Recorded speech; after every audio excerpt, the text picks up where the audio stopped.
পরপরই বাংলাদেশের রাজনীতিতে ফেরার চেষ্টায় মরিয়া হয়ে উঠেছে কার্যক্রম নিষিদ্ধ আওয়ামী লীগ। একদিকে বিএনপির নেতৃত্বে নতুন সরকার গঠনের প্রক্রিয়া এগিয়েছে, অন্যদিকে আওয়ামী লীগ প্রকাশ্যে রাজনীতিতে ফিরে আসার নানা পায়তারা করছে। মাস শেষ হলেই শেষ হয়ে যাবে তারেক রহমানের রাজনৈতিক মধুচন্দ্রিমা। কঠিন বাস্তবের মুখোমুখি হতে হবে তাকে। যে কোনো সময় পরিস্থিতি এমন হতে পারে যে এই নির্বাচনটি তার সাংবিধানিক বৈধতা হারাতে পারে। ভারত থেকে ফেরাতে গত বছরের নভেম্বরে চিঠি দিয়েছিল অন্তর্বর্তী সরকার।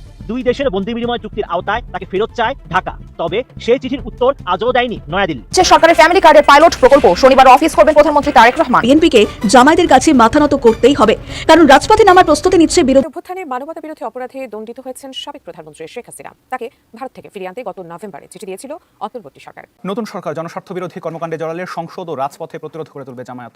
এই হুঁশিয়ারি দিয়েছেন দলটির আমির ডাক্তার শফিকুর রহমান। তারেক রহমানের কাছে মন্ত্রিত্ব চেয়ে খলিলুর রহমান কিন্তু তারেক রহমানকে স্মরণ করিয়ে দিয়েছেন 2001 সালের সেই মহা বৈঠকের কথা। সালামু আলাইকুম, জানিয়ে দিব এই মাত্র বা সর্বশেষ গুরুত্বপূর্ণ আপডেট খবর। দর্শক, এত সময় শুনছিলেন সংবাদ শিরোনাম, এবার থাকছে বিস্তারিত। তার আগে ছোট্টটা রিকোয়েস্ট করতে চাই, যারা এই ধরনের নিউজ দেখতে ভালোবাসেন দেন আগে সাবস্ক্রাইব করে বেল আইকনটি অল করে দিবেন। তাহলে কথা লম্বা না করে চলুন ভিডিওটি একের পর এক দেখতে শুরু করি। মাস ধরে যে মঞ্চায়িত হলো যে নাটক, সংস্কার নাটক, সেই নাটকের এক রকমের জবনিকাপাত ঘটানোর পরে একেবারে সংসদ সদস্য হিসেবে শপথ গ্রহণের দিন মানে পর্দা ফেলে দিয়েছেন মঞ্চে সেই নাটকের। এমনটা ঘটানোর পর একই সঙ্গে ব্যাপক হতাশা দেখা দিয়েছে, যেমন জাতীয় নাগরিক পার্টির মধ্যে, জামায়াতে ইসলামীর নেতৃবৃন্দের মধ্যে, তেমনি সুশীল সমাজের একটি অংশের মধ্যে, যারা মোটামুটি জবরদস্তি করে সংবিধান সংস্কারের এই পুরো বিষয়টি আলী রিয়াজের দরবারে ব্যবস্থাপনা করছিলেন, মঞ্চায়ন করছিলেন এবং সংসদের বাইরে কোনো রকম ম্যান্ডেট ছাড়া, জনগণের ম্যান্ডেট ছাড়া তারা সংস্কার নাটক পরিচালনা করতে পারেন এমন একটা দায়িত্ব গ্রহণ করে তারা ইচ্ছামতো সংবিধানটা রচনা করার দায়িত্ব নিয়ে নিয়েছিলেন।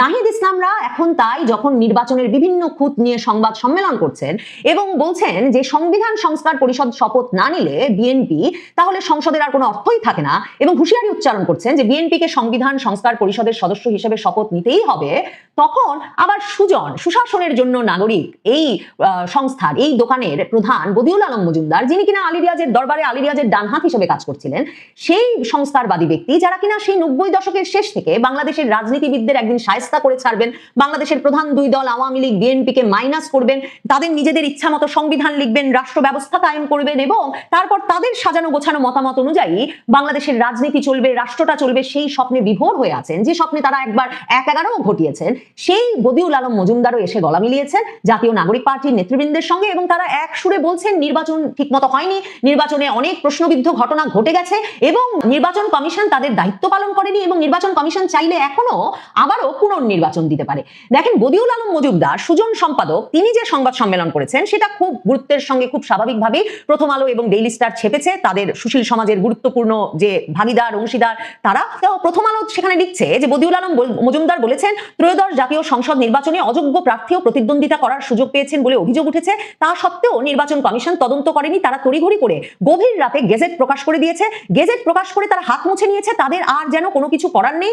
নির্বাচনী ফলাফলের সমীকরণই বদলে যায় যদি যারা নির্বাচনে অযোগ্য তারা যদি নির্বাচনে অংশগ্রহণ করেন। কি গুরুত্বপূর্ণ ইন্টারেস্টিং ব্যাপার দেখেন, এই বদিউল আলম মজুমদাররা নির্বাচনটা হয়ে যাওয়ার আগে অযোগ্য প্রার্থীদেরকে নির্বাচন কমিশন নির্বাচন করার সুযোগ দিয়ে দিচ্ছে। এ ব্যাপারে আপত্তি করার বা গলার আওয়াজ ওঠানোর কোনো প্রয়োজন বোধ করেন নাই, কারণ তখনও তারা ভাবছিলেন যে নির্বাচনটা যে কোনো ভাবে হয়ে গেলেও এবং নির্বাচনে সংখ্যাগরিষ্ঠ দল হিসেবে বিএনপি জয়লাভ করলেও বিএনপি সংবিধান সংস্কার পরিষদের সদস্য হিসেবে শপথ নেবে এবং এরপর এই সংসদটা মাসের পর মাস একরকম তাদের কথা মতো চলবে এবং তাদের কথা মতো চলে সংবিধান পুনর্লিখন হবে, সংবিধান সংস্কার হবে।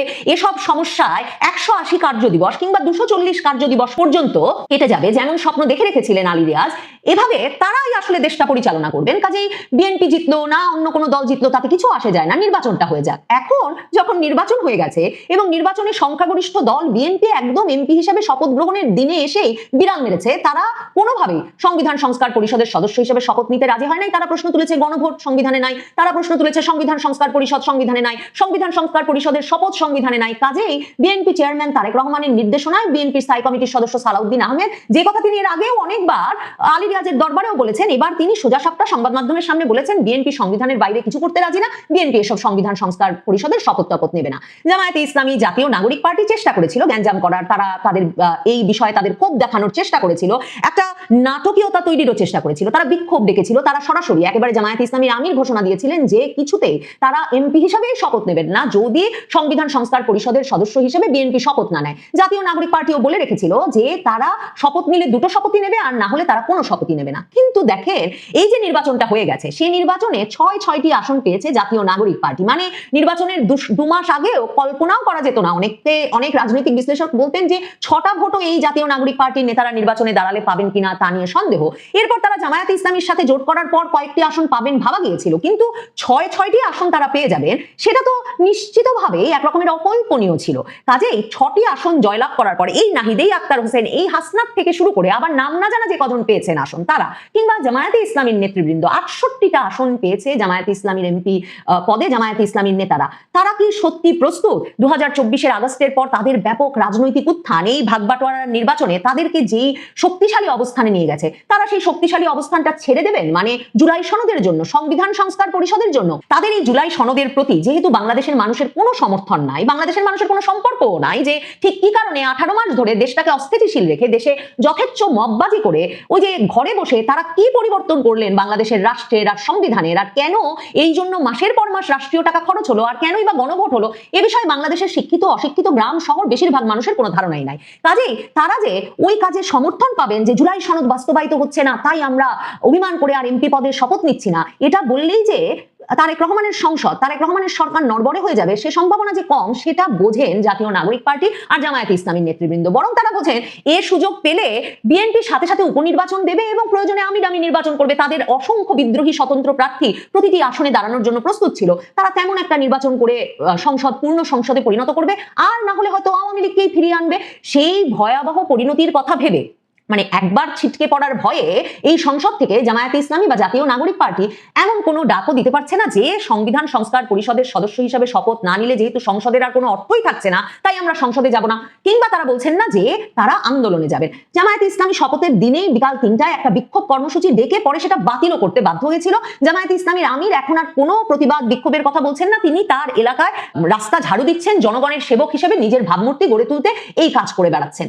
এমন অবস্থায় জাতীয় নাগরিক পার্টির নেতা নাহিদ ইসলাম যে সংবাদ সম্মেলন করেছেন, যে সংবাদ সম্মেলনটি তিনি তার রূপায়ণ ট্রেড সেন্টারের প্রধান কার্যালয়ে বসে করেছেন, আমি দেখছি কোনো প্রধান সংবাদপত্রে সেই খবরটা পর্যন্ত ছাপা হয় নাই। এই খবর আমি একমাত্র আমার দেশ ছাড়া আর কোথাও দেখছি না। তারা সেখানে বলেছেন ওই সংবাদ সম্মেলনে একই সঙ্গে সংসদ অধিবেশন আর সংবিধান সংস্কার পরিষদের অধিবেশন ডাকতে হবে। নাহিদ ইসলাম বলেছেন বিএনপি একদিকে ঋণ খেলাপি ও হত্যা মামলার আসামিদের মন্ত্রী বানিয়েছে, অন্যদিকে সংসদ সদস্যদের বৈধ সুবিধা না দিয়ে সাধু সাধার চেষ্টা করছে। মানে ওই যে বিএনপি যে বলেছে তারা প্লট নেবে না, তারা করমুক্ত গাড়ি নেবে না, এতে আবার আপত্তি নাহিদ ইসলামদের, কারণ নাহিদ ইসলামরা পড়া প্লট চান, নাহিদ ইসলামরা নতুন বন্দোবস্ত হিসেবে করমুক্ত গাড়ির মালিক হতে চান এমপি হিসেবে।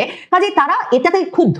অন্যদিকে তারা বলছেন বিএনপি ঋণ খেলাপি হত্যা মামলার আসামিদের মন্ত্রী বানিয়েছে। তো তাদের কাছে যদি এই বিষয়ে যথাযথ প্রমাণ ছিল তারা নির্বাচনটা হয়ে যেতে দিল কেন? নির্বাচন হওয়ার আগে তারা এই বিষয়ে যথাযথ অভিযোগ তারা বা সুশাসনের জন্য নাগরিকের বদিউল আলম মজুমদার কোনো পক্ষ থেকে তুললো না কেন? কারণ তারা তো একটা ভাগাভাগি নির্বাচনের জন্য প্রস্তুত হচ্ছিল।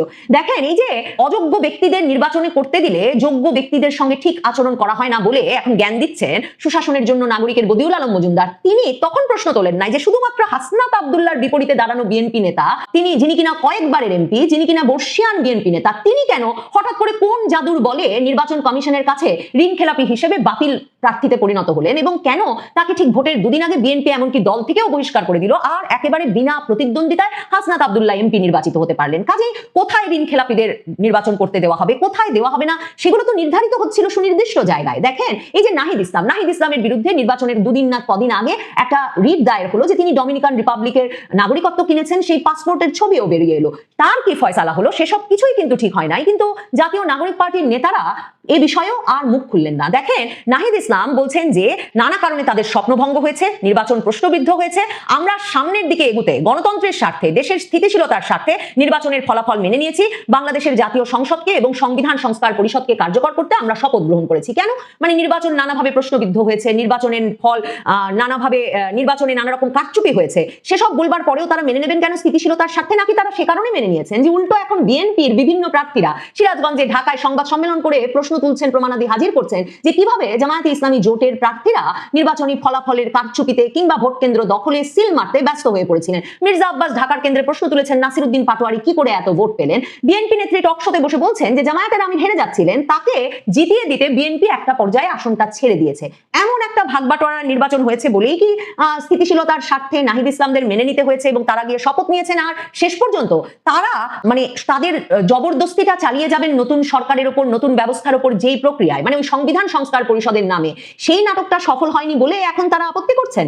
নাহিদ ইসলাম বলছেন তারা একই সঙ্গে সংসদ অধিবেশন ও সংবিধান সংস্কার পরিষদের অধিবেশন ডাকার আহ্বান জানাচ্ছেন। তিনি বলেছেন যদি গণভোট বাতিল হয়ে যায় এই সময়ে সরকারেরও কোনো বৈধতা থাকবে না। মানে সরকারের যদি বৈধতা না থাকে তাহলে নাহিদ ইসলামের এমপি হওয়ার বৈধতাও থাকবে না। নাহিদ ইসলাম কি প্রস্তুত সংসদ সদস্য পদ ছেড়ে দিতে, আবার সাধারণ মানুষের কাতারে ফিরে যেতে? জামায়াত ইসলামের 68 জন সংসদ সদস্য কি প্রস্তুত তাদের এমপি পদ ছেড়ে দিতে এবং সাধারণ মানুষের কাতারে ফিরে গিয়ে আন্দোলনে নামতে? মানে এই বিষয়গুলো এখনো নিশ্চিত না হয় কি কৌশলে আগামীতে এগোবেন বুঝতে পারছেন না। যেমন জামায়াতে ইসলামী বা জাতীয় নাগরিক পার্টির নেতৃবৃন্দ, তেমনি বুঝতে পারছেন না সুশীল সমাজের ওই সংস্কারবাদী অংশ, যারা কিনা এখন তারেক রহমান এই সংস্কার নাটক চিরতরে আপাতত বন্ধ করে দেওয়ায় এক রকমের হতভম্ব হয়ে পড়েছেন। কাজেই হয় বাটোয়ারার নির্বাচন শুরু থেকে শেষ পর্যন্ত মেনে নিতে হবে নাহিদ ইসলামদের, আর না হলে এমপি পদ ছেড়ে রাস্তায় নেমে আসতে হবে। প্রিয় দেশবাসী, আপনারা যে যেখান থেকে ভিডিওটি শুরু থেকে শেষটা আমাদের দেখছেন, আপনাদের সকলকে জানাই অসংখ্য ধন্যবাদ। যদি ভিডিওটি ভালো লেগে থাকে অবশ্যই সবার কাছে শেয়ার করে দিবেন। তাহলে সবাই সুস্থ থাকবেন, ভালো থাকবেন। পরবর্তী কোনো নিউজে দেখা হবে। আসসালামু আলাইকুম।